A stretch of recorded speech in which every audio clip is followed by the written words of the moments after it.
রাজশাহী প্রকৌশল ও প্রযুক্তি বিশ্ববিদ্যালয়ের রুয়েট ২০২৪-২৫ শিক্ষাবর্ষে স্নাতক প্রথম বর্ষের প্রাক-নির্বাচনী এমসিকিউ পরীক্ষা আজ ৮ ফেব্রুয়ারি ২০২৫ তারিখে অনুষ্ঠিত হচ্ছে।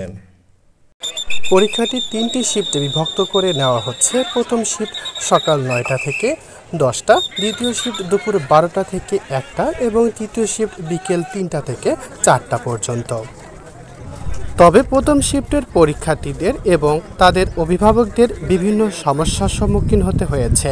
সকাল ৯টায় পরীক্ষা শুরু হওয়ার দূর দূরান্ত থেকে আগত শিক্ষার্থীদের ভোরবেলায় রওনা দিতে হয়েছে, যা তাদের জন্য কষ্টসাধ্য ছিল। বিশেষ করে পাবলিক পরিবহনের সীমিত সেবা এবং সকালে যানজটের কারণে সময়মতো কেন্দ্রে পৌঁছাতে অনেকেই সমস্যায় পড়েছে। এছাড়া পরীক্ষা কেন্দ্রের আশেপাশে পর্যাপ্ত পার্কিং সুবিধার অভাব এবং অভিভাবকদের অপেক্ষার জন্য নির্দিষ্ট স্থানের অভাবও উল্লেখযোগ্য সমস্যা হিসাবে দেখা দিয়েছে।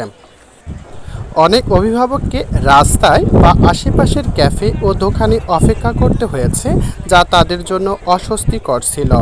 এছাড়াও শিক্ষার্থীরা প্রধান ফটক দিয়ে পরীক্ষার জন্য প্রবেশ করলেও তাদের বের হতে হয়েছে রুয়েটের পূর্ব গেট দিয়ে, যেখানে হচ্ছে ফ্লাইওভার রয়েছে। তো এতে হচ্ছে শিক্ষার্থী এবং অভিভাবককে খুবই বিড়ম্বনায় পড়তে হয়েছে এবং অভিভাবকরা জানিয়েছেন রুয়েটের এরকম বিশৃঙ্খলার কারণে আমরা আমাদের সন্তানদের সঠিক সময়ে খুঁজে পেতে অনেক বিড়ম্বনায় পড়েছি এবং শিক্ষার্থীও অনেক বিড়ম্বনায় পড়েছে।